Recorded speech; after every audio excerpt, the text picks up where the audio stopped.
Yes, kalian sedang mendengarkan Parimatch News Podcast, info, tren, dan cerita tentang sepak bola yang bikin kalian makin update. Di episode kali ini kita akan kembali ngebongkar rahasia. Ada satu tim besar di musim ini, PSG. Nggak cuma juara UCL, mereka juga berhasil raih quadruple. Jadi makanya kalian kalau nggak mau ketinggalan update atau rahasia-rahasia lain yang bakalan kita bongkar, jangan lupa di subscribe dan save di playlist kalian. So, gimana caranya PSG bisa jadi juara? Apa yang jadi kunci sukses? Yuk kita bahas bareng-bareng.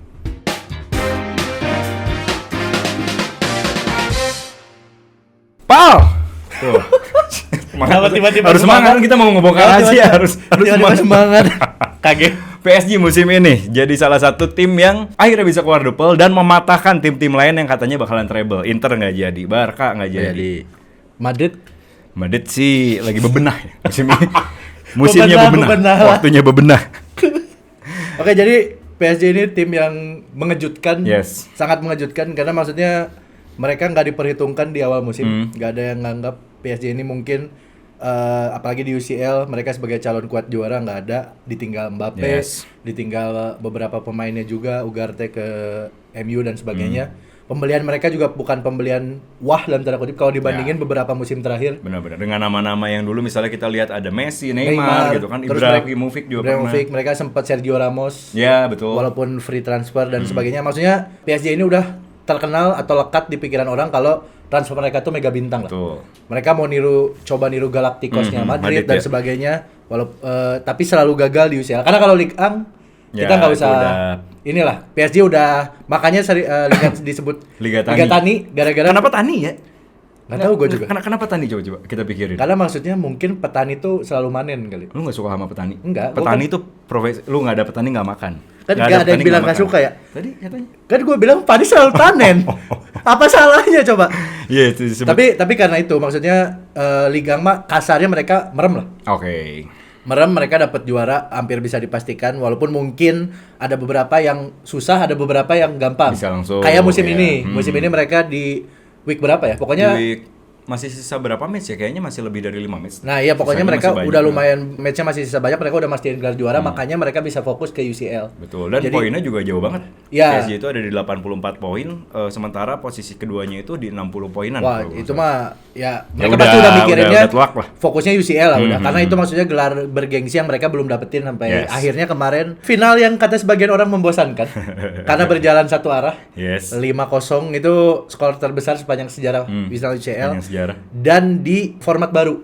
Jadi juara pertama di format baru. Setelah sebelumnya kan pakai sistem grup, kayak biasa ya. 8 grup ya. Sekarang jadi formatnya liga. Semi liga gitu. Terus mereka yang uniknya adalah mereka nggak ada di 8 besar. Ya, betul. Mereka harus lewat playoff dulu. Itu artinya maksudnya mereka juga struggle di liga di awal musim. Cuma ini tim serem banget sih menurut gue. Yes. Wah, gokil. Serem parah. Jadi mereka tuh berhasil raih 4 gelar ya di musim ini. Ada quadruple, ada di Ligue 1-nya, terus ada UCL, Coupe de France dan Trophy de Champions. Ya, itu tuh semacam Community Shield-nya Inggris. Ya. Kan kalau di Inggris Community Shield itu di awal musim kan biasanya. Kalau nggak salah di Prancis itu di pertengahan. Kayak Super Copa Spanyol deh, Spanyol. Oh iya, kalau Super Copa tuh apa lawan apa ya? Itu jadi 4 tim gitulah. 4 tim entah 4 tim peringkat. Kan ya? Entah 4 tim peringkat, entah 4 tim yang sebelumnya juara Copa del Rey atau apa, pokoknya 4 tim biasanya. Nah itu, dan masih punya kesempatan buat quintuple FIFA ini, Piala Dunia antar klub. Masuk ya? PSG masuk. Bener. Jadi mereka masih punya kesempatan nambah gelar di tahun ini. Di tahun ini ya. Itu jadinya PSG musim ini mungkin lagi ngejar sejarah, karena kan satu-satunya tim yang pernah sixtuple Barcelona. Betul. Mungkin mereka juga berusaha, walaupun gue nggak tahu. Sixtuple harus apa lagi berarti kan 5. Nah itu satu laginya gue nggak tahu. Waktu itu tuh Barca tuh kalau nggak salah Piala Dunia antar klub juga dihitung. Terus di awal season, pokoknya gue lupa 6 gelar Barca musim itu. Mungkin catatan yang nggak akan bisa diulang sama banyak tim. PSG mungkin yang paling akan mendekati dengan quintuple. Cuma tim ini sih salah satu tim yang paling seram sepanjang sejarah sih kayaknya kalau ngelihat mereka mainnya kemarin lawan Inter. Betul. Kita yang muji-muji Inter di episode sebelumnya. Kita muji-muji Inter kalau sebagai tim pertahanan yang oke, tim yang solid, efektif. Dibikin obok ternyata. Nothing. Dibikin nothing. Dan yang cukup jadi sorotan ya di sosial media di mana kick off-nya. Iya itu betul. Itu banyak jadi sorotan tuh cara kick off-nya tuh. Jadi itu tuh ada yang bilang kalau itu salah satu strategi biar Inter yang yang biasanya dari sejak awal langsung fokus ke belakang, mereka dibikin kan jadi di awal kick off itu adalah waktu di mana rentan sebenarnya. Betul. Karena fokus belum 100%, terus maksudnya badan masih dingin. Yeah. Jadi maksudnya itu yang coba dimanfaatin sama entah mungkin ada set piece coach atau misalnya emang ide dari staf kepelatihan atau ide dari Luis Enrique-nya langsung. Tapi itu lumayan oke sih. Jadi karena dia kasarnya ngasih bola dibuang tapi di daerah pertahanan Inter di mana mereka harus siap-siap keluar dari pressingnya PSG. Itu yang bikin maksudnya Inter juga yang dalam kondisi belum siap, mereka langsung di pressing high press kan. Gua Arsenal udah pernah ngalamin nih high pressnya PSG, salah satu yang paling serem lah mereka karena depannya cepet-cepet, wingbacknya cepet-cepet, tengahnya rotasinya oke banget. Jadi itu salah satu strategi sih udah pasti. Mungkin bisa ditiru beberapa tim. Indonesia mungkin lawan China nanti. Bisa juga tuh lawan China. Bisa coba. Nanti kita bakal lihat juga ya bakalan kayak gimana tuh. Nah, itu yang jadi sorotan ya pas lagi di UCL 5-0. Bener-bener seudah kalau gue pas nonton matchnya ya, seudah 2-0 tuh Internya juga kayak wah mentalnya kena banget ya. Gua kira karena dia udah punya history berhasil comeback lawan Barca, terus musim ini juga kelihatannya kuat. Mentalnya bakalan kejaga, ternyata enggak. Cuma ya betul. Tapi PSG ini maksudnya kan mereka udah unggul 2-0 di 20 menit pertama. Dari Hakimi sama Dowe ini pemain spesial juga nanti kita bahas. Pemain spesial ya. Dowe. Terus sepertinya PSG justru belajar dari match-match Inter sebelumnya. Kalau Inter ini memang punya mentalitas, mereka tim yang gak gampang nyerah. Dan akhirnya mereka sebisa mungkin gak ngendorin serangan. Karena gue lihat termasuk semifinal lawan Barca, beberapa kali Barca ini ngendorin serangan pas mereka ngerasa kayak udah aman dalam tanda kutip. Jadi mereka berusaha biarin Inter pegang bola terus ngincar counter attack. Nah, PSG ini enggak. Mereka berusaha ngehukum Inter sebanyak-banyaknya dan secepat-cepatnya. Karena mereka tahu Inter punya kapasitas itu buat bikin comeback. Makanya mereka batasin peluangnya sekecil mungkin. Mereka juga batasin ruang geraknya. Mereka terus neken sepanjang 90 menit. Akhirnya ya 5-0. Ini skor yang terlalu besar untuk final sih menurut untuk final dan ya cukup mengejutkan ya. Kita sangat mengejutkan malah. Akan dilihat finalnya. Mungkin mikirnya agak-agak bosan kayak finalnya Liverpool Spurs 2019 kalau nggak salah. Ternyata malah jadi sebenarnya membosankannya gara-gara skornya terlalu telak sih. Iya, sebenarnya kalau kita berharap match yang final yang banyak skor ini udah terkejadian. Ya udah kejadian, benar. Udah kejadian walaupun cuma satu tim. Ya, itu dia yang jadi problem. Kalau misalnya ini adu gol-gol gitu kayak final Piala Dunia misal atau final UCL dramatis waktu Madrid lawan Atletico Ramos menit akhir tuh. Nah, itu maksudnya penonton juga kan apalagi yang nonton netral karena ini maksudnya match yang gue yakin kecil banget orang memperkirakan match ini ada di final gitu. Betul. Dari awal ya maksudnya UCL lagi awal jarang pasti nggak hampir nggak ada yang memprediksi kalau Inter sama PSG di final. Bahkan sampai ke semifinal kemarin aja masih banyak yang mikir antara Arsenal Barca atau PSG Barca. Maksudnya PSG Inter nih salah satu yang kurang diperhitungkan. Ya, betul. Walaupun pas kita kemarin tag sebelumnya kita memprediksi kalau match bakal ketat. Karena Inter juga punya pertahanan bagus dan mereka efisien, tapi ternyata PSG masih terlalu superior ya. Dan kalau kita lihat juga selain di UCL berhasil menang 5-0, di Copa Prancisnya juga dia tuh menang 3-0 lawan Reims waktu itu ya. Jadi memang telak dan di Trophée des Champions-nya yang tadi itu dia 1-0 lawan Monaco. Ya intinya musim ini musimnya PSG lah. Maksudnya PSG. Luis Enrique bikin masterclass banget musim ini. Dia lu tahu ada klip ini enggak? Klip yang ikonik yang dia marahin Mbappe. Yang mana nih? Jadi dari musim lalu Enrique ini pernah 1v1 sama Mbappe di satu ruangan meeting gitu. Podcast gini dia? Enggak. Bukan ngobrol. Terus enggak bikin podcast. Mbappe ini mau diundang close the door tadi. cuma dia enggak bisa. Kenapa ada di close the door? Kan itu salah satu podcast terbesar di Indonesia. Tapi enggak Mbappe juga maksudnya kan. Ya enggak apa-apa juga kalau Mbappe mau. Mbappe bisa ngomong Inggris. Mbappe bisa ngomong Inggris. Spanyol aja lancar dia. Spanyol kan gara-gara main di Madrid. Enggak, sebelum main di Madrid udah lancar. Udah bisa Spanyol. Udah bisa Spanyol. Kursus di mana? Lia. Dapat di sana ada Lia. Dia pertukaran pelajar di Unpad. Itu juga lebih aneh. Oke, nah berarti Pak kalau dilihat ya, 3 final, maksudnya di luar. Gua tadi lagi mau bahas klip. Oh iya, klip belum beres, bener-bener. Boleh. Jadi ada satu klip yang apa namanya? Dimarahin. Pokoknya 1v1 dimarahin. Close the door tadi apa? Enggak. Oh, itu enggak. Di ruang kenapa balik lagi ke close the door? Diputar-putar. Lagi di ruangan meeting itu, after meeting kayaknya. Jadi kayak misal after meeting group meeting, Mbappe-nya kayak kamu stay dulu. Nah, itu dia. Betul. Nah, itu di klip itu Enrique marahin Mbappe. Jadi dia bilang kayak semua pemain di atas intinya semua pemain di atas lapangan itu harus mau kerja keras. Oke. Lu bukan Michael Jordan, lu bukan Messi, kasarnya kayak gitulah. Iya. Mbappe maksudnya karena kan Mbappe terkenal dulu di PSG Cukup bos kecil dan lah, sebagainya. iya. Datang Enrique yang punya kuasa di ruang ganti. Karena mungkin manajer-manajer sebelumnya ada yang beberapa kelihatan kayak ngebebasin Mbappe gitu. Kayak misal dia mega bintang, dia boleh ngelakuin apa aja. Dia di lapangan nggak defense, nggak track back, nggak tackling dan sebagainya, nggak ngepres. Nah itu di Enrique dia dimarahin, maksudnya Mbappe itu dinasihatin kayak lu nggak bisa main kayak gitu terus kalau lu mau jadi mega bintang lah kasarnya. Nah itu kejadian musim ini setelah Mbappe nggak ada. Semua pemain yang ada di PSG itu mau track back, mau tackling, mau ngepres. Bahkan maksudnya yang kita anggap bintang di antara Prancis sekarang, di antara PSG sekarang ya Dembele lah. Ya. Dulu di Barca terkenal pemain yang sering cedera, pemain yang mungkin ada anggapan dia pemain malas atau sebagainya. Di sini dia ngeliatin ada jiwa kepemimpinan, dia ngeliat lini depan, terus dia juga mau pressing, mau tackle dan sebagainya. Ini musim revive-nya Mbappe lah setelah sempat sering Dembele karena sering cedera dan sebagainya. Dan Luis Enrique ini emang punya winning mentality. Dia pernah juara juga sama Barca, treble juga. Ngulang treble di klub lain itu nggak gampang dan dia bisa ngebuktiin. Ya betul. Dan tadi kita bahas sedikit ya dari yang 3 finalnya nih, berarti ada UCL, ada Coupe de France dan juga Trophée de Champion. Itu semuanya 0. 5-0, 3-0, 1-0. Ini kita harus shout out salah satu kipernya juga nih. Donnarumma memang ya. Betul. Di final bisa clean sheet itu 3 final, wow sih. Tapi maksudnya Donnarumma memang punya mentality, dia big game player kalau menurut gue. Dia pemain-pemain yang maksudnya udah biasa dengan pressure tingkat tinggi di final terutama. Karena kan waktu dia juara sama Italia di Euro ngalahin Inggris lewat adu penalti, itu juga dia nunjukin kalau dia punya mentalitas. Betul. Dia nahan 3 penalti ya, dari Sancho, Rashford sama Saka. Itu juga ngebuktiin kalau dia salah satu kiper terbaik saat ini di dunia. Walaupun mungkin buat build up bukan yang paling bagus. Karena kan sekarang kiper modern harus bisa build up harus bisa main dari belakang. Tapi kalau main dari belakang ujung-ujungnya banyak kebobolan kayak Onana. Buat apa juga ya? Buat apa tapi juga? Nggak boleh kayak gitu. Emang kenapa? Madrid mau piala apa? MU berhasil dapat piala di Hong Kong. Luar biasa. Walaupun kalah sama Asian All Star, di Hong Kong angkat piala itu. Gue nonton klipnya Coach Justin ya, diketawain sama Coach Justin. Soalnya heboh, Pal. Dengan piala kayak, wah, heboh. Wah, gua kali. Kan dia kan menang, lupa gue skornya. 3-1 lawan Hong Kong. Iya, pas lagi di Hong Kong itu jadi dia ngangkatnya tuh di yang tempat duduk penonton, ala di Wembley gitu. Heboh kayak weh.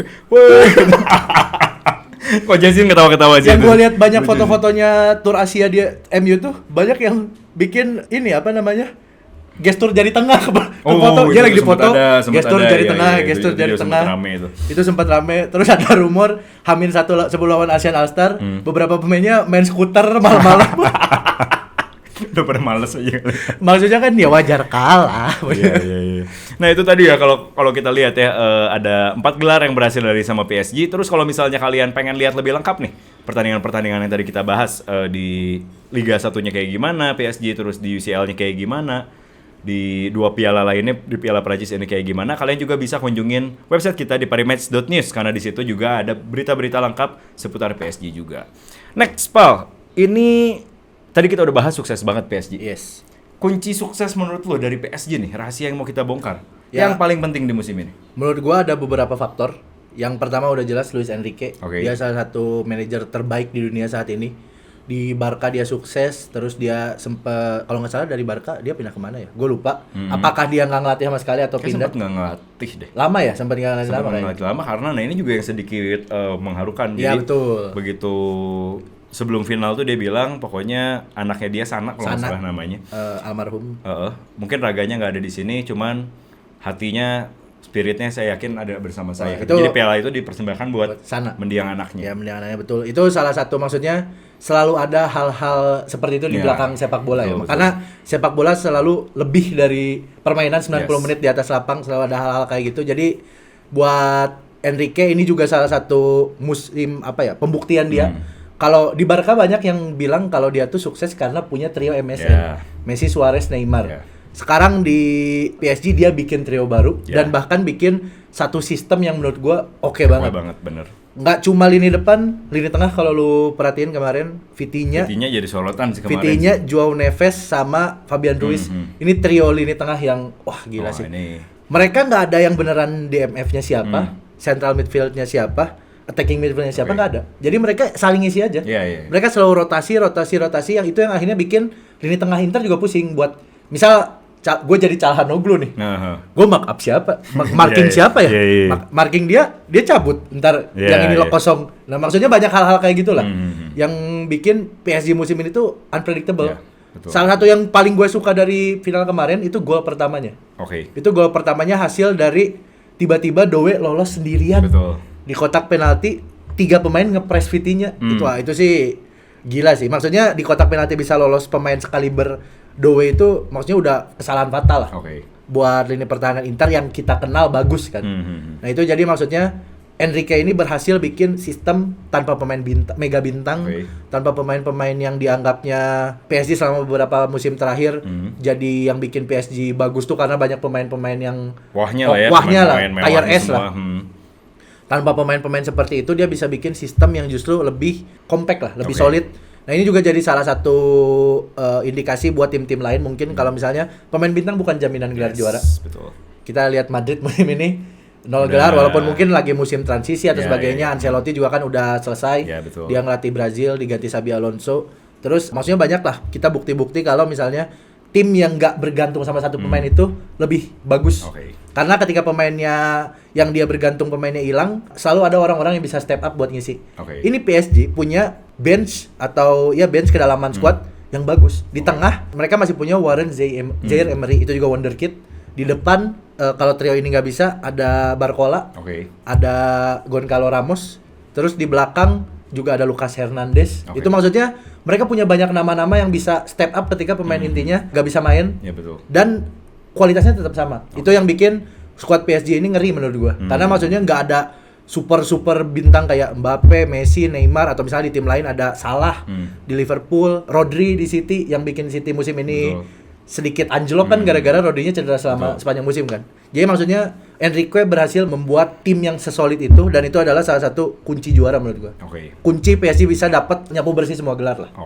Ya jadi itu ya memang kalau kita lihat dari kedalaman squad walaupun bukan nama-nama yang wah tadi itu ya. Balik lagi bukan nama-nama yang wah tapi kedalaman squadnya dan strateginya selalu berhasil di momen apapun nih bisa kita bilang. Ya, karena Enrique ini punya sistem yang menurut gue to the point. Ya udah dia tahu pemain-pemainnya punya kualitas 1v1 bagus, individu bagus, cepat-cepat. Jadi dia bikinnya nggak selalu harus build up dari belakang, ada direct play. Pertahanan juga oke, Marquinhos musim ini bagus. Willian Pacho juga partnernya bagus. Nah, ini faktor kedua menurut gue adalah transfer mereka efektif. Jadi pemain-pemain yang dibeli tuh bukan cuma buat nama besar kayak musim-musim sebelumnya. Bener. Mereka emang efektif, emang pemain yang dibutuhin. Mereka musim ini tuh beli itu tadi pemain yang kita sebut Desiree Doué, wonderkid dari Rennes kalau nggak salah. Dia baru umur 19 tahun, harganya juga nggak murah, 60 juta euro kalau nggak salah. Dan dia ngebuktiin kalau dia salah satu pemain muda paling oke di Eropa saat ini.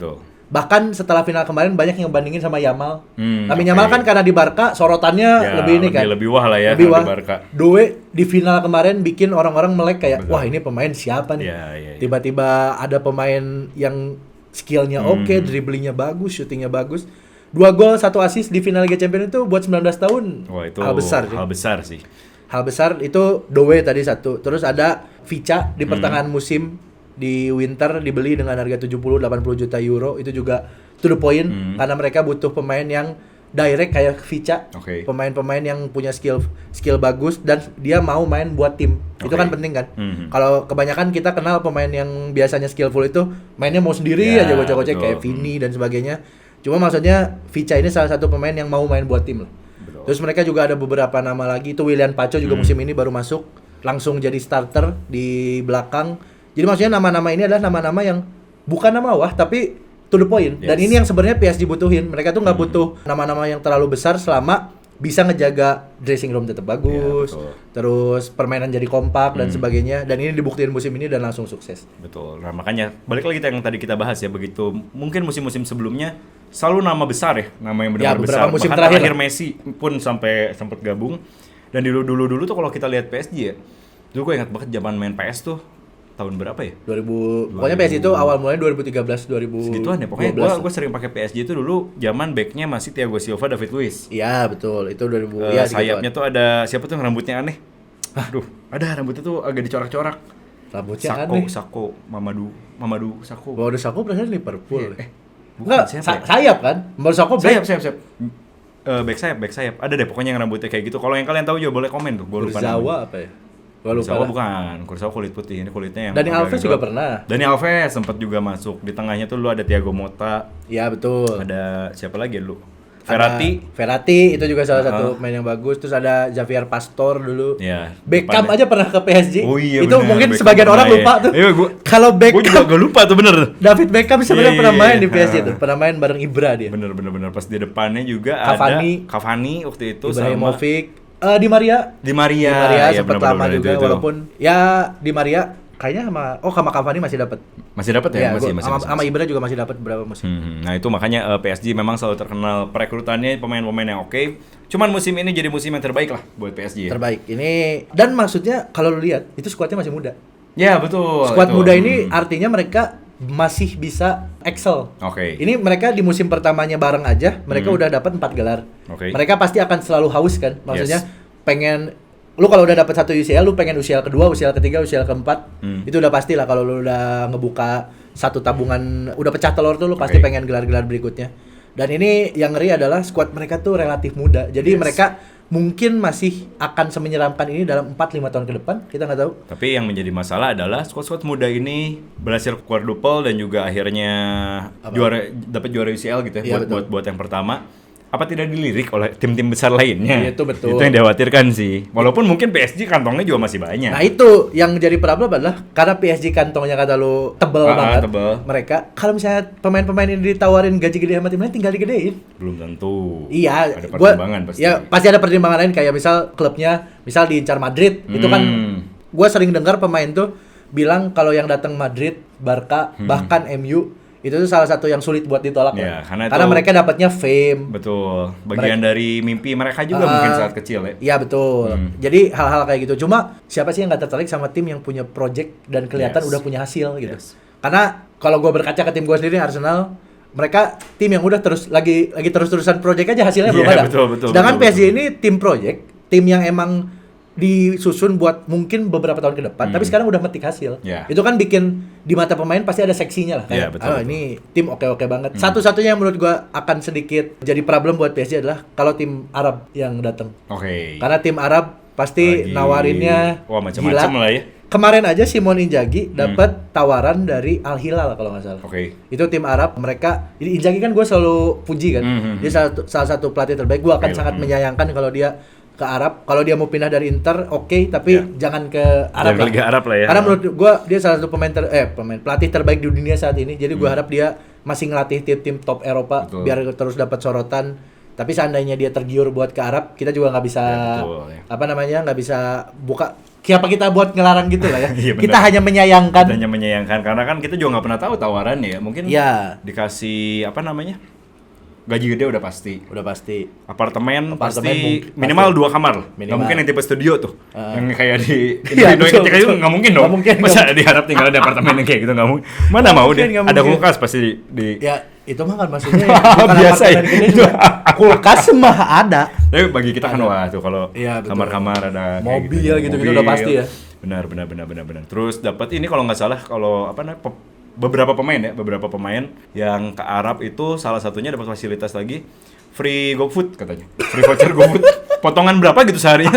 100.000 apa berapa gitu? Kayaknya mereka Lumayan. kayaknya mereka disiapin kok save masing-masing dah dibanding mereka nge-GoFood. Tengah malam gitu kan pesan martabak. Ada martabak Mesir ada. Ada. Namanya martabak Mesir. Ada. Dari Mesir kayaknya. Besoknya pas latihan dicek timbangan naik tuh. Naik minimal 2 kilo aja. Oke, terakhir Pal. Tadi itu yang jadi kunci suksesnya PSG ya di musim ini. Nah, sedikit aja prediksi untuk PSG. Kira-kira tadi lu udah sedikit prediksi mungkin 4-5 tahun ke depan. Seberapa besar kemungkinan itu? Atau cuman ini jadi satu tahun yang wahnya aja, setelah itu ya Ya, kembali orang-orang kayak suka bilang one season biasa. wonder. Ya, kayak gitu. Enggak sih, kalau gua ngelihat PSG musim ini selama mereka bisa mempertahankan skuad intinya dan menambah beberapa pemain karena mereka juga dirumorin sama beberapa nama. Rashford sempat dirumorin. Oke. Terus juga adalah beberapa nama yang diincar sama PSG buat nambah beberapa posisi, terutama buat nambah kedalaman skuad.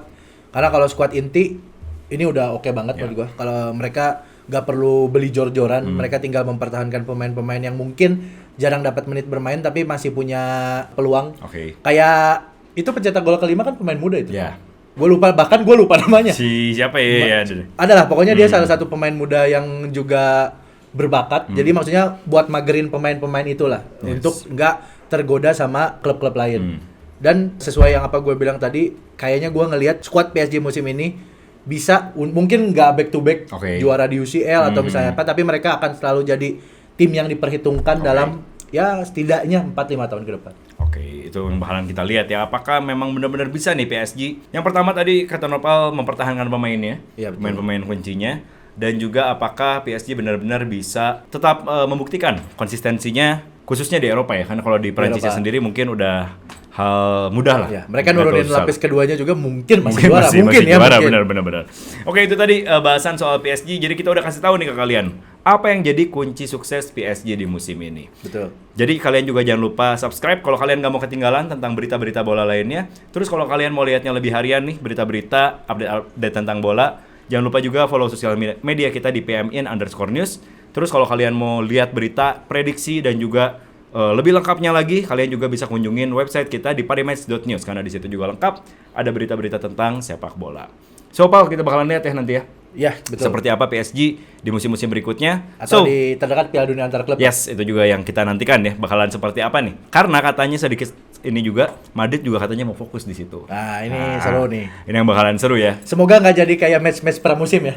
Betul. Biar kita seenggaknya masih ada hiburan lah. Iya. Karena Liga masih Agustus biasanya. Yes, betul. Jadi nanti bakalan kita lihat ya. Betul. So, thank you, Pal. Thank you juga juga buat yang udah nonton. Dan see you di episode berikutnya. Bye. Bye.